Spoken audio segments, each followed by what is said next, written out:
Hello, pod friends. It's me, your host, Dave Bledsoe. I'm just popping in to tell you that I'm on vacation.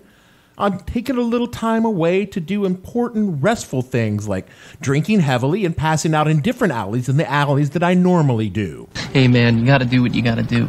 And while I'm technically still around, I'm not around to write a whole new show this week.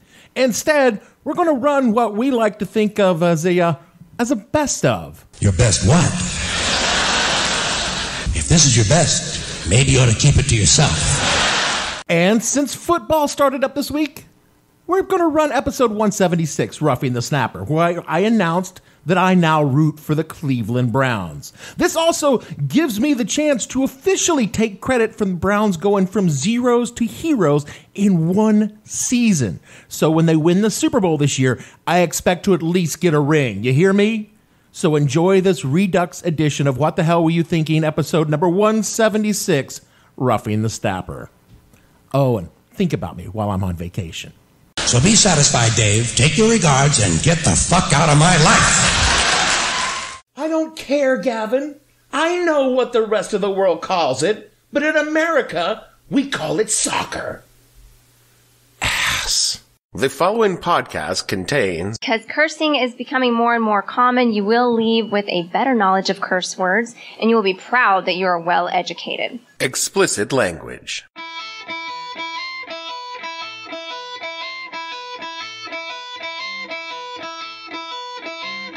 Hello and welcome to the podcast that asks a simple question. When you're on third down and long with 18 seconds left on the clock and you call a running play, what the hell were you thinking? I'm your host, Dave Bledsoe, and this is a Friday, September 14th, 2018, Roughing the Snapper edition of the show, where we talk about why football is now good. Stay tuned. The What the Hell Were You Thinking podcast is brought to you by the Cleveland Browns. We never win. Are you looking for an NFL team that you, a lazy, out-of-shape, middle-aged dude who hasn't played sports since middle school, might possibly be better than? Then the Cleveland Browns are your team. We suck. Even you could do better. We haven't had a winning season since 2007 and managed to go 3-14, 1-15, and 0-16 the past 3 years. We started this year with a tie. Who ties in football? When it comes to the worst team in football, look no further than Cleveland Browns. And that means all of football, including that one college that does well in math. This Sunday, when you decide to watch football, give the Browns a try. The team's so bad, it has to be Cleveland. Hey Browns, Mike Polk, season ticket holder. Killer game in Houston today. Well, thank God we built you. What a blessing for the community. You are wasting valuable space on our majestic shoreline, and what do we get out of it from you? 10 miserable games a year, including 2 preseason games that I have to pay for, and 1 shitty Kenny Chesney concert. Do you understand that it is actually statistically harder for a team to be this consistently bad than it is for them to occasionally accidentally be good? The probability is staggering. Did you happen to see that Packers-Chargers game today? It's like they're playing a different sport than you are. And here's what you have to understand. We don't even expect you to be good. We just want you to be watchable. Do you have any idea how low our expectations are? We don't expect you to win the Super Bowl. We just want you to look better than a Division III high school team. And listen, I know that there are way more important things in life than football, but you are supposed to be our pleasant distraction from those things. But all we do is pay you money to put us in a bad mood every week.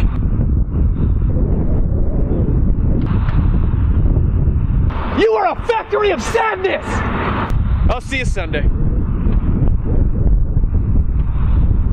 I don't know how most of you remember your gym classes, but I look back on those years of forced physical activity as just a delicious little slice of sadism, and not the good kind where you get spanked afterwards. I went through a period of years in my childhood I refer to as the tubby times. I call them the tubby times because you are a disgusting fat body. I wasn't stout. I wasn't big-boned. I wasn't heavy.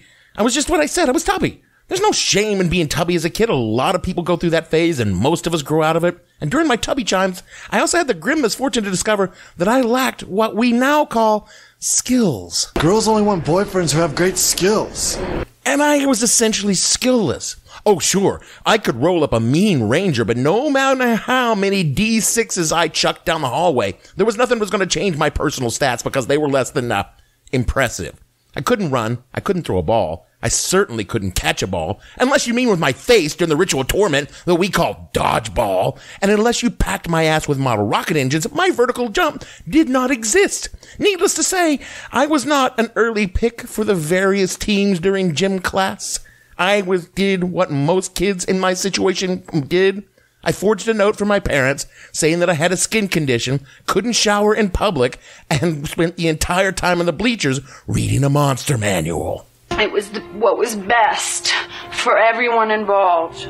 But a funny thing happened. At 16, I hit a growth spurt that coincided with me moving from Guam to Idaho.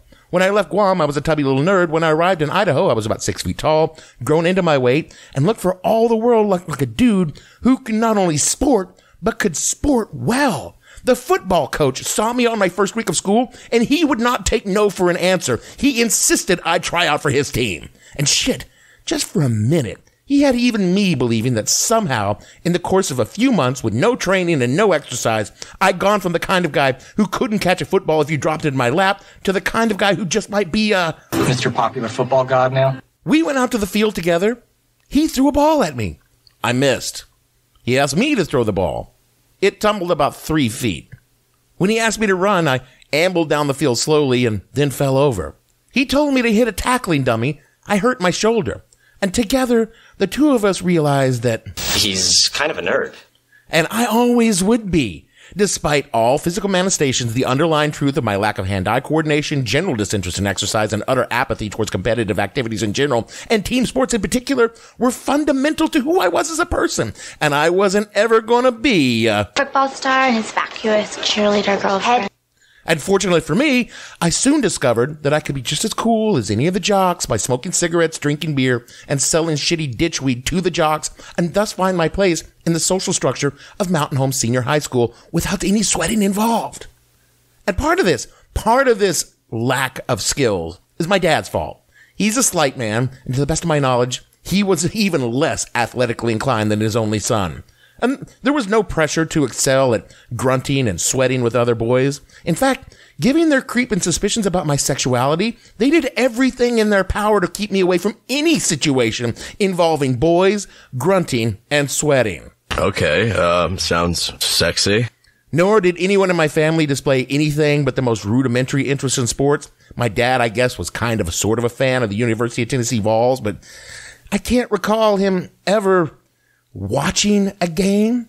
My mother could give two shits about any kind of sports, and my sister only developed a passion for football long after our childhood when she married a man whose passion for college football is more pure than the holiest of holy rollers in the Pentecostal church. So, during my childhood, I never even thought about the game. Indeed, I developed a sneering derision for all team sports as a badge of my douchitudinal honor. Is that even a real word? Do you have any idea what you're talking about? My friends would gather in groups around the blaring altar of television each Sunday and Monday, and I would grumble about the banality of grown men playing with their balls. I sneered each year at the frenetic rush towards the playoffs, only to be disappointed by yet another pathetic experience. It was kind of like my love life now that I think about it. And when people gathered around each year for the Super Bowl, I made a point of proclaiming that I, a civilized man, a reader of books, a thinker of things, would rather spend the day getting exploratory rectal surgery by a blind man with no thumbs than spend 5 hours of my life watching a game whose only real purpose was to make a bunch of rich white men richer off the blood and sweat of an African American. I thought I was being very progressive, but I guess it really just turns out I was coming across as sort of a... Let's face it, you're kind of a douchebag. Still, because I'm male-identifying and an American, the culture of football crept into me like a slow, insidious cancer. Despite my best efforts to snootily avoid the sport, the lingo, the rules, they all crept into my brain. Don't get me wrong, I don't know stats or players or records or plays, but I've got a decent grasp on the fundamentals of the game. I know what the downs are, the basic positions, even some of the tactics and strategy where I can sound as though I know what the fuck I'm talking about, even though I have no actual clue. I just want you to be you again. Because football is America's game. It's just like America. Loud, large, and violent, and extremely capitalist. You can't be an American and not have a little football in you. And that's always kind of pissed me off when I think about it. It wasn't all bad. I mean, yeah, it was still pretty bad. But I had a lot of time watching football here in New York City because my best friend used to tend bar at a sports bar in the West Village every Sunday, and I would go down to the bar and visit her pretty much every weekend. I did this for 2 reasons. First, she's my best friend, and I like hanging out with her. And second, the booze is free. Good God, I could drink 10 straight hours and pay like $20. But don't think I didn't pay in other ways because this was Sunday in a sports bar. I paid dearly. If you're one of my international listeners, you should know like how some people in your country go to church on Sunday. Americans watch football in the exact same way. And a lot of Americans watch football in bars. I know that people watch whatever it is you guys call soccer over there religiously and they watch in bars, but it is so different in America. It actually is our national religion. This place had 12 televisions and each TV had a different game on, and drunken finance bros and crusty old men would get shit-faced and scream at the television. I don't know why screaming at the people on the TV is part of the game. I only know that it is. And during these long drunken Sundays, other men would frequently try to engage me in conversations about the games or what teams I like or what I thought of the coach calling that particular play, and I would universally reply, not only was I not watching the game, but I hate it! And they would blink and ask me quite reasonably, what the fuck am I doing in the bar? And because I couldn't say I was there to illicitly receive free liquor from my friend the bartender, I could only shrug and go back to drinking morosely and hating football and definitely hating people who watched football. And I lived in this zone for most of my 5 decades on this planet, more or less at peace with my place in the sport-hating universe. But then, a couple of years ago, something strange happened. Is a Fox News election alert. Pennsylvania goes to Donald Trump. Donald Trump is the president of the United States. And everything in the universe just went ass over tea kettle. Down is up, wet is dry, and conservatives started hating football. What is this? What the hell is happening? There are certain fundamental truths about America. We will frequently blunder our way into wars we've got no business being in. We constantly seek short-term solutions to long-term problems. White people are going to do shitty things to everyone not white, and conservatives love fucking football. Come to find out, however, conservatives like doing shitty things to black people more than they like football. Oh shit, is that right? Really? It seems that in 2016, a young fella playing for the San Francisco 49ers was looking for a way to render his disapproval for the regrettable habit of white cops shooting unarmed black people. A perfectly rational and reasonable way for him to feel in light of his being of African-American descent. I mean, all of us should feel that way, but this is America, and only roughly 30% feel that this is actually a feature, not a bug. But this young fella, by the name of Colin Kaepernick, decided that millions of people watched him and play football every week, so maybe he should do something to raise awareness of the problem, since white people seemed oblivious to the problem. Not because they weren't aware, it's just because a lot of white people are awful. Just awful. And don't give a shit about it. He hit upon the idea of protesting during the national anthem that opens every fucking sporting event in this stupid country for no adequately explored reasons. He thought about sitting down during the anthem, but after consulting with his teammate, a teammate who had served in the military, and that teammate suggested kneeling during the anthem as a more appropriate thing to do, that's what he did. At first, no one even noticed. Because who the fuck watches during the anthem, during a football game? You're getting your drinks, your wings, you're taking a piss before kickoff. But then someone did notice, and they acted entirely rationally and reasonably about his protest. Oh, somehow I doubt that. Yeah, you're right. They lost their fucking minds. Conservative media collectively shit their fucking pants about the whole disrespect to the flag, the troops, cops, and to mama. But mostly the outrage was confined to the sort of places one expects to find conservative outrage. Fox News and Twitter. But then, something happened. Wouldn't you love to see one of these NFL owners, when somebody disrespects our flag, to say, get that son of a bitch off the field right now, out, he's fired. He's fired! And that's when the fighting really started. Once their bronzed gods started ranting about people taking a knee, this got Trump evangelicals all fired up about disrespecting the troops by kneeling during the anthem. And once those people get on something, they're going to stick with it for about a week until something new comes along to break their easily distracted concentration, and they run off like a puppy chasing a butterfly to the latest thing, which chafes their perpetually raw and reddened assholes. That should have been the end of it. Honestly, conservative outrage has a shorter half-life than bad Chipotle burritos do in your bowels. Kaepernick left the 49ers and was blackballed from the league. Everyone knows this, but the league continues to lie about it. The owners, terrified of declining ratings, offending their red state constituency, floundered about trying to find a way to contain the protest, which spread from Cap throughout the league and into other sports, including college and high school, further infuriating the orange Fuhrer and his brown-shirted buttholes. For most of the 2017, the country roiled around the issue until football season was over, and finally the whole thing died down. Until, as I mentioned last week, the whole issue came back when Nike chose Kaepernick as the face of their new ad campaign, making the whole damn country shout at one another all over the issue all over again. Meanwhile, the original reason for the protest is long forgotten. The cops are free to continue gunning down unarmed black people, often in their own apartments that they mistakenly wandered into, because that shit is a fucking lie. Because this, and I want to be clear about this, is what America has always been about. America!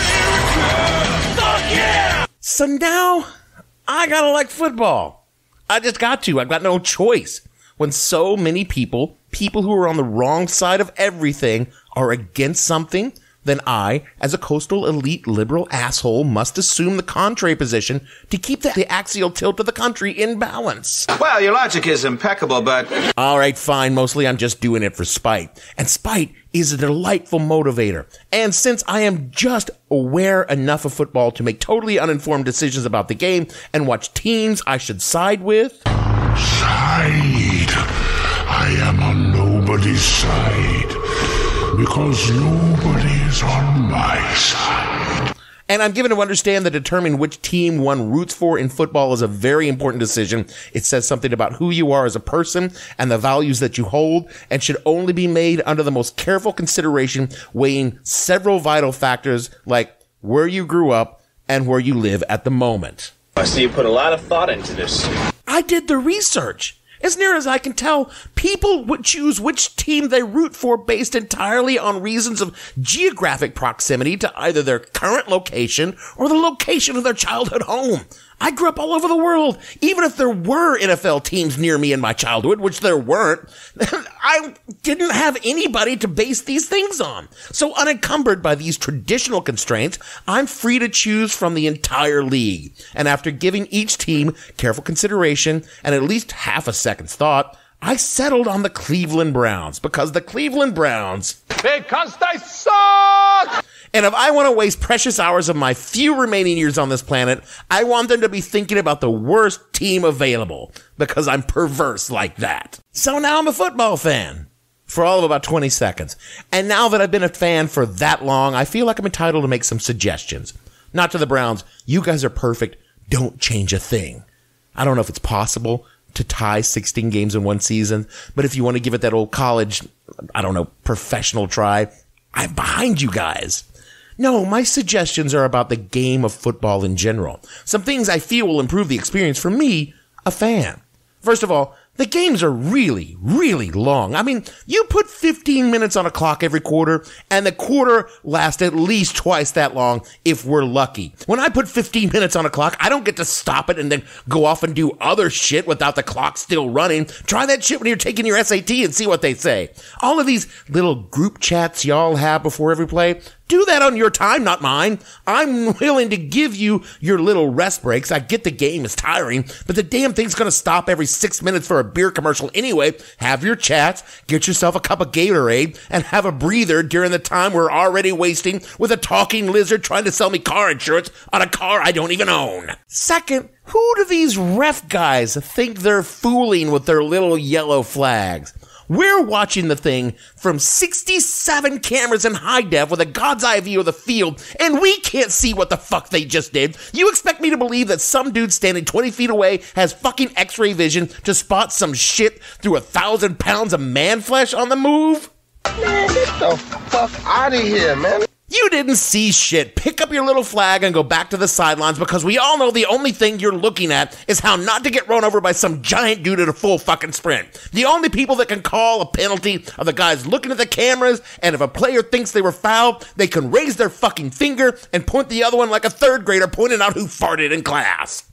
Next, seems to be like a lot of these guys are getting hurt. sometimes pretty badly, and that doesn't seem right to me. Sure, a few of you are earning millions of dollars a year, but the dudes that seem to get hurt the most aren't the stars. The white guys, all the black guys seem to be protecting so hard. It's the black guys doing all the hitting that seem to get fucked up. And that they ain't making the big money. They're making more money than me, sure, but not enough to have my brain stirred like a frog in a blender a couple of dozen times a day, every day, for half a year, not counting camp. Can't y'all get some, flag dangly things we use when the cheerleaders will play against each other in that 1 week in high school during homecoming? Seems to me like a lot fewer of you guys would get hurt, and then maybe you wouldn't beat the shit out of other people off the field because your brain is bad. Think of how happy those NFL wives and girlfriends would be if we could just stop hurting each other so much. Speaking of women, let's get some women on the field. You want to see a good run play? Put a really fast woman out there and watch her fucking put the jets on running downfield while some huge-ass guy lumbers after her. And spice up that fucking running game real quick. I mean, we know women can kick because every 80s sports movie about a tomboy who wanted to play football but couldn't because she's a girl had to play the kicker disguised as a boy. Are you telling me we can't make that shit happen without the pretense? It's 2018, for fuck's sake. Let a woman play. I mean, just from the fiscal perspective alone, I would think you would want that. There's an untapped market out there waiting to be filled. Also, can we stop pretending this game is some kind of chess? You aren't Hannibal crossing the Alps with elephants. It's dudes trying to run past one another on their way to the other end of the field. Yeah, you got patterns, and they got patterns for your patterns, and you run them against each other. But really what you're doing is waiting for someone on the other side to fall down. There isn't a lot of planning in that. You aren't mapping the invasion of Sicily, Patton. You're gonna throw a fucking ball.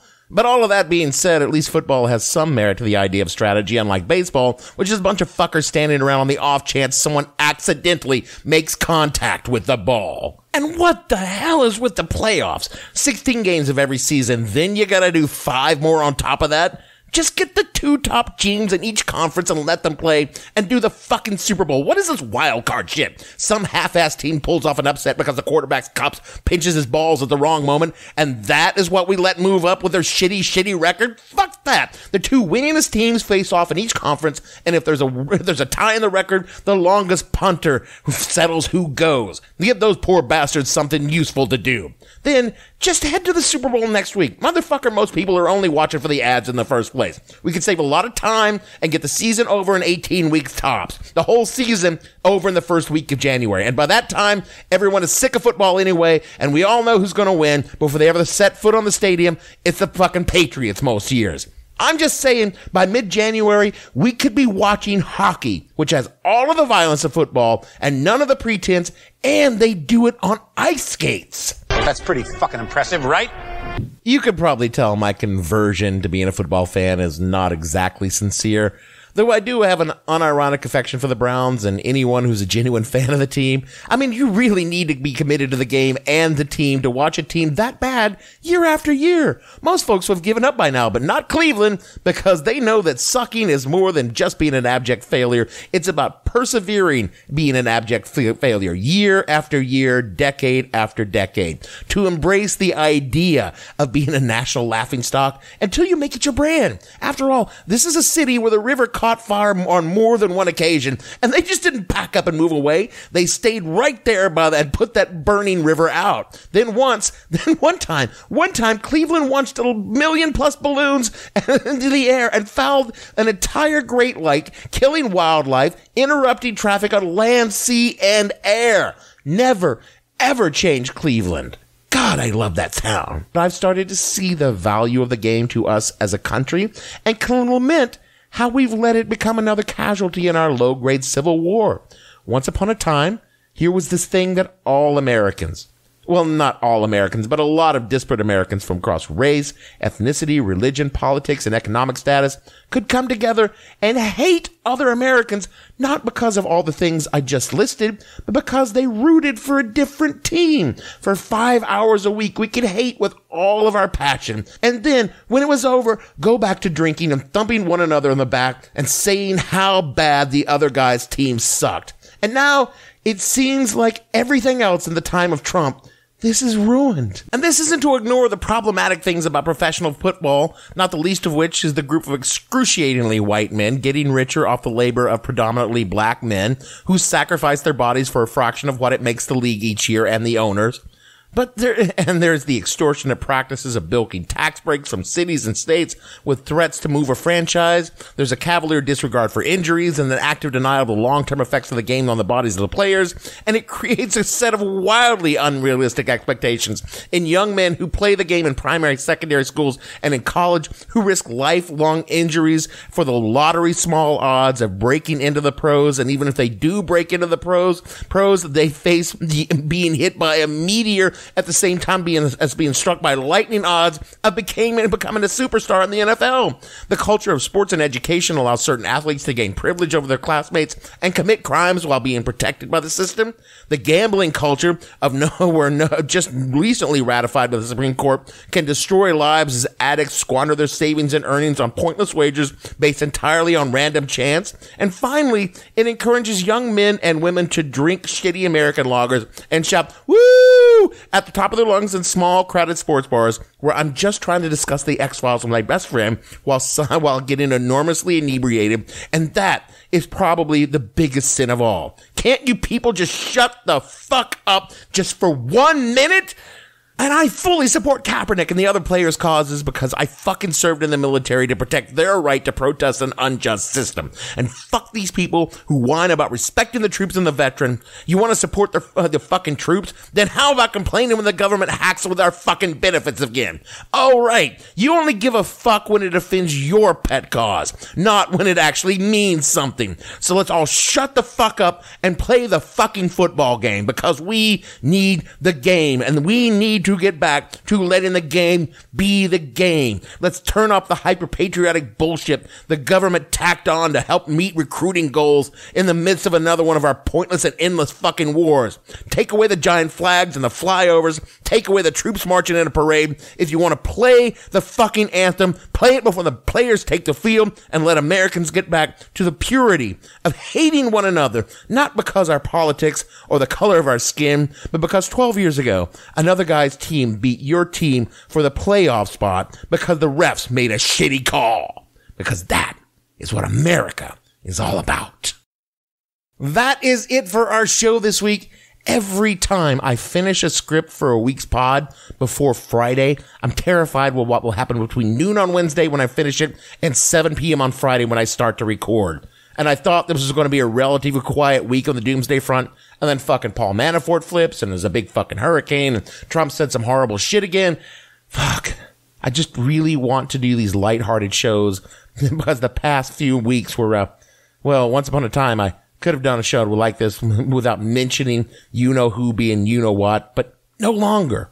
After this, we start counting down the days to the midterms and I start haranguing you about voting, damn it. But until then, let us gather around the television and shout incoherently at men who cannot hear you and would not care if they could, because it's football season, ladies and gentlemen. If you want to avoid a neutral zone infraction, which sounds like something from Romulan football, rate and review this show wherever you find it. This will help others hear the show and call a personal foul on you.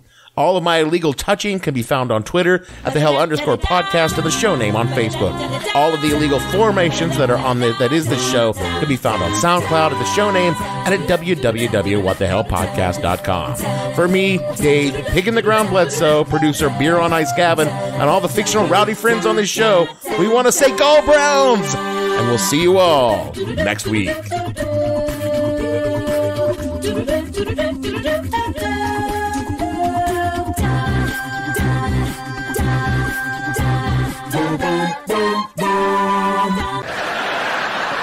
I have no ending for this, so I take a small bow.